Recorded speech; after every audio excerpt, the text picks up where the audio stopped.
देखिए सर, ये देखिए, रोहित शेट्टी साहब हैं। मैं इनके पिताजी को जानता हूं, शेट्टी साहब। आज रोहित शेट्टी साहब कहाँ हैं, कहां से कहां पहुंच गए, इतने बड़े डायरेक्टर बन गए। और ये देखिए, सूर्यवंशी साहब, जिनकी वजह से मुंबई में शांति हुई, आज उनका क्या हश्र हुआ।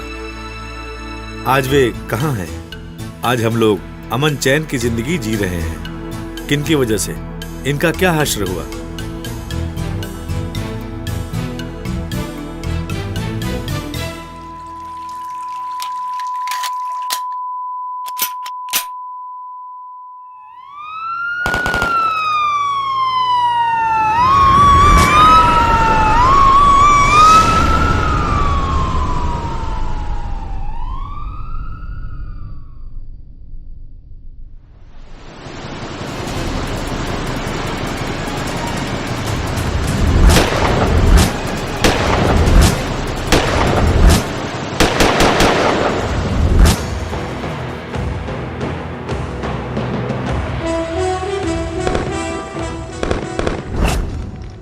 अरे सूर्यवंशी, आओ बैठो।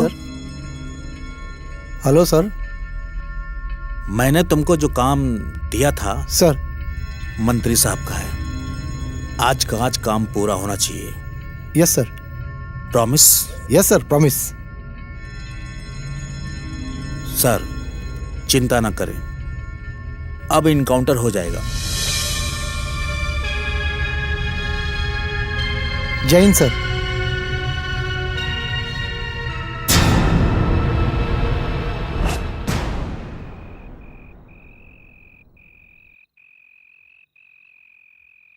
पापा,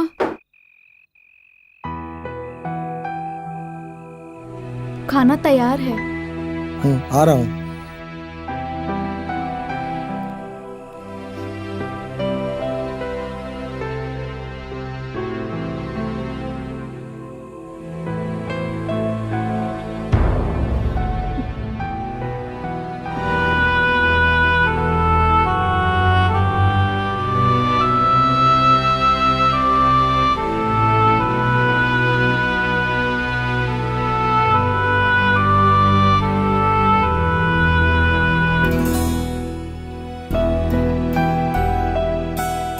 पापा, खाना खा लो।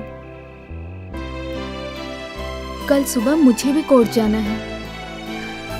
वकील साहब का फोन आया था, कल शायद फैसला हो जाएगा। हाँ बेटा, कल फैसले का ही दिन है। फैसला होना ही चाहिए। मुझसे भी अब ये जिल्लत की जिंदगी बर्दाश्त नहीं होती। पापा, धीरज रखो, भगवान सब ठीक कर देंगे। न जाने मेरी किस्मत में और क्या लिखा है, मुझे तो कुछ समझ नहीं आ रहा। ये बेइज्जती, इतनी जिल्लत भरी जिंदगी, ये इतनी तकलीफ, मुसीबतें, यही सब दिखाना था। तो पहले मुझे वो शोहरत और इज्जत क्यों दी थी भगवान ने, मुझे क्यों दी थी? पापा, खाना खा लो ना अभी। बेटा, 4 साल जेल में गुजारने के बाद आज घर लौटा हूँ। वो भी किस लिए? तुम्हारी माता के अंतिम संस्कार के लिए।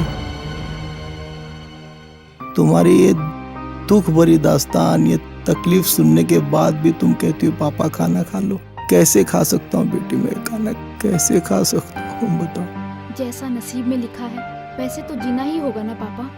मम्मी का 4 साल में ऐसा एक पल नहीं होगा जब मम्मी रोई न थी।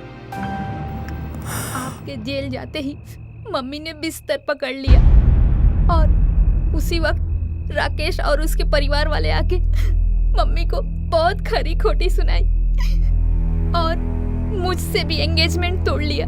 इस बात से वो और भी निराश हो गई थी। वो सिर्फ आपका इंतजार कर रही थी। वो आपको वापस वर्दी में देखना चाहती थी।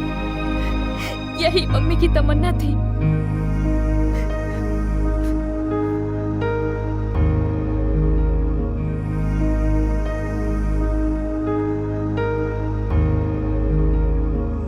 काश बेटा मैं अपने अफसरों की बातों में ना आता। वो दिन याद आते हैं बेटा मुझे, जब एसीपी डीसीपी, यहाँ तक के कमिश्नर, सबको बस इंस्पेक्टर सूर्यवंशी, इंस्पेक्टर सूर्यवंशी, चारों तरफ बस सूर्यवंशी सूर्यवंशी ही रहता था। आज मुझे बचाना तो छोड़ो, मुझसे बेटा मिलना तक कोई आज पसंद नहीं करता। कमीनों ने मुझे ऐसा इस्तेमाल किया और मैं समझ ही नहीं पाया। मम्मी कहती थी कि आप अपने अफसरों को खुश करने के लिए अपने आप को भूल गए। नहीं बेटा, मैं सिर्फ अफसरों को खुश नहीं कर रहा था, बल्कि मैं तो इस शहर में अमन और शांति लाना चाहता था। शहर में लोगों का जीना दुश्वार हो गया था बेटा। गुंडों का साम्राज्य इस कदर फैलता जा रहा था कि हर 10वें लड़के में भाई बनने का शौक पैदा हो रहा था। इसे कहीं ना कहीं रोकना था इसे कहीं ना कहीं। हमारे कानून में लिखा है कि किसी बेगुनाह को सजा नहीं होनी चाहिए। इसी का गलत इस्तेमाल कर ये गुंडे अपना साम्राज्य बढ़ा रहे हैं। सारा का सारा सिस्टम गंदा हो गया था। शहर में अमन लाने की मेरी इस तमन्ना का मेरे ही अफसरों ने गलत फायदा उठाया। एनकाउंटर स्पेशलिस्ट बना के कमीनों ने मुझे ऐसा इस्तेमाल किया, मैं समझ ही नहीं पाया। आज मुझे बचाना तो छोड़ो, मुझसे बेटा मिलने तक कोई अब पसंद नहीं करता। 4 साल से जमानत नहीं हो रही है। सेशन कोर्ट ने उम्र कैद की सजा सुना दी। हाई कोर्ट में क्या होगा, वही होगा। पापा, आप निराश मत हो। आप निराश हो जाओगे तो मैं किसके सहारे जीऊंगी? बेटा, यही तो मेरा भी दुख है कि मैं जीते जी तुम्हारे कुछ काम नहीं आ रहा हूं। उल्टा मेरे कारण तुम्हें और परेशानियों का सामना करना पड़ रहा है।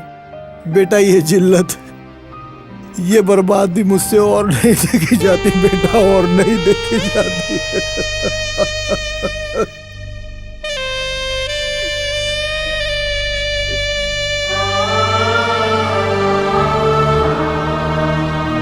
पापा, आप सो जाइए। मुझे सुबह कोर्ट जाना है और आपको वापस जेल। Good night.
हेलो।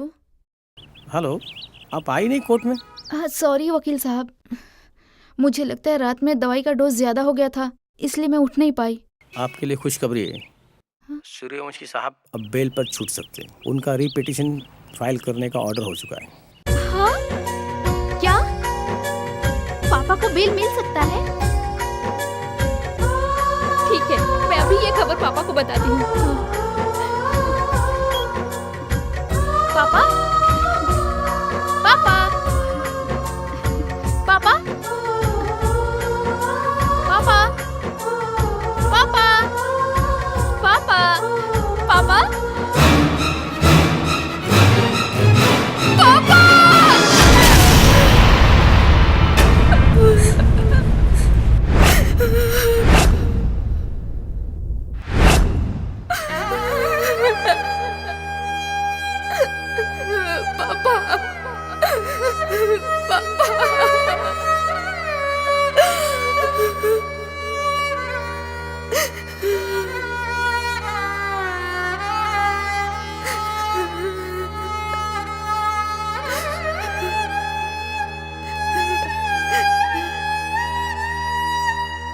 और क्या कर सकता था इंसान, न्यूज पढ़ सकता था। आज क्या हुआ, बहुत दुख भरी कहानी है।